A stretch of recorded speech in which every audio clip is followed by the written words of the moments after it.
Hello friends, welcome to smile talk paramedical channel. Friends, K E ವತಿಯಿಂದ ಯಾರೆಲ್ಲ ಅಭ್ಯರ್ಥಿಗಳಿಗೆ ಇನ್ನೂವರೆಗೂ ಕೂಡ ರ್ಯಾಂಕ್ ನಂಬರ್ ಸಿಕ್ಕಿಲ್ಲ ಮತ್ತು ರ್ಯಾಂಕ್ ನಂಬರ್ ನಾಟ್ ಫೌಂಡ್ ಅಂತ ಬರ್ತಾ ಇದೆ ಅಥವಾ ರ್ಯಾಂಕ್ ನಂಬರ್ ಮಿಸ್ಸಿಂಗ್ ಆಗಿದೆ, specially B S C nursing, engineering, agriculture ವಿದ್ಯಾರ್ಥಿಗಳು, ವೆಟರ್ನರಿ ವಿದ್ಯಾರ್ಥಿಗಳಿಗೆ ಇಲ್ಲೇನು ಮಾಡಿದ್ದಾರೆ ಅಂತಂದರೆ ಇವಾಗ ಜಸ್ಟ್ ಒಂದು ಅಪ್ಡೇಟ್ ಮಾಡಿರುವಂಥದ್ದು ನೀವು ನೋಡ್ತಾ ಇದ್ದೀರಿ. ಇಲ್ಲಿ ರ್ಯಾಂಕ್ ಪಡೆಯದ ಅಭ್ಯರ್ಥಿಗಳಿಗೆ ಲಿಂಕ್ ನಮೂದಿಸುವ ಅಂಕಗಳನ್ನು ನಮೂದಿಸುವ ಲಿಂಕನ್ನು ಕೊಟ್ಟಿದ್ದೀವಿ ಅಂತ ಹೇಳ್ತಿದ್ದಾರೆ. ಸೊ ಇದಕ್ಕೆ ಲಿಂಕಿಗೆ ನೀವು ಹೋಗಿ ಏನು ಮಾಡಬೇಕಾಗತ್ತೆ ಅಂತಂದರೆ ನಿಮ್ಮ ಒಂದು ಏನು ಯಾರಿಗೆ ಇನ್ನೂರಿಗೆ ರ್ಯಾಂಕ್ ನಂಬರ್ ಸಿಕ್ಕಿಲ್ಲ ಅಂಥವ್ರುಗಳಿಗೆ ಈ ಒಂದು ಲಿಂಕನ್ನು ಕೊಟ್ಟಿರುವಂಥದ್ದು.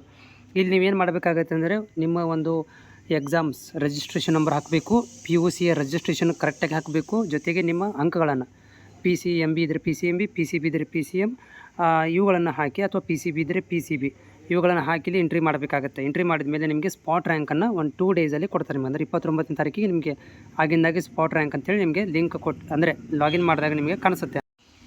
ಸೊ ಇಲ್ಲಿ ಲಿಂಕಿಗೆ ಕ್ಲಿಕ್ ಮಾಡಿದಾಗ ನಿಮಗೆ ಏನಂತಂದರೆ ಇಲ್ಲಿ ಒಂದು ಅಪ್ಲಿಕೇಶನ್ ಲಾಗಿನ್ ಬರುತ್ತೆ. ಇಲ್ಲಿ ನಿಮ್ಮ ಒಂದು ರಿಜಿಸ್ಟ್ರೇಷನ್ ನಂಬರನ್ನು ಹಾಕಬೇಕು. ಅಂದರೆ ನೀವು ಲಾಗಿನ್ ಮಾಡಲಿಕ್ಕೆ ಐ ಡಿ ಇರ್ತದಲ್ಲ, ರಿಜಿಸ್ಟ್ರೇಷನ್ ನಂಬರ್ ಅದನ್ನು ಹಾಕಬೇಕು. ಜೊತೆಗೆ ನೀವು ಪಾಸ್ವರ್ಡ್ ನೀವು ಕ್ರಿಯೇಟ್ ಮಾಡಿರ್ತೀರ ಅದನ್ನು ಹಾಕಿ, ಕ್ಯಾಪ್ಸ್ಗಳನ್ನು ಹಾಕಿ ನೀವು ಏನು ಮಾಡಬೇಕಾಗತ್ತೆ ಅಂದರೆ ಇಲ್ಲಿ 2 ಆಪ್ಷನ್ ಇದಾವೆ. ಇಲ್ಲಿ ಒಂದು ಫೇಸ್ ಲಾಗಿನ್ ಅಂತಿದೆ, ಇನ್ನೊಂದು ಒ ಟಿ ಪಿ ಲಾಗಿನ್ ಬರುತ್ತೆ. ಮೊಬೈಲ್ ನಂಬರ್ ರಿಜಿಸ್ಟರ್ ಆಗಿರುವಂಥ ಮೊಬೈಲ್ ನಂಬರ್ಗೆ ಒ ಟಿ ಪಿ ಬರುತ್ತೆ. ಇಲ್ಲಪ್ಪ ಅಂದರೆ ನೀವು ಫೇಸ್ ಐ ಡಿನ ತೋರಿಸಿ, ನಿಮ್ಮ ಫೇಸನ್ನು ತೋರಿಸಿ ನೀವು ಲಾಗಿನ್ ಮಾಡ್ಕೋಬೋದು. ಒಳಗಡೆ ಹೋದ್ಮೇಲೆ ನೀವು ಮಾರ್ಕ್ಸ್ಗಳನ್ನು ಎಂಟ್ರಿ ಮಾಡಬೇಕಾಗುತ್ತೆ.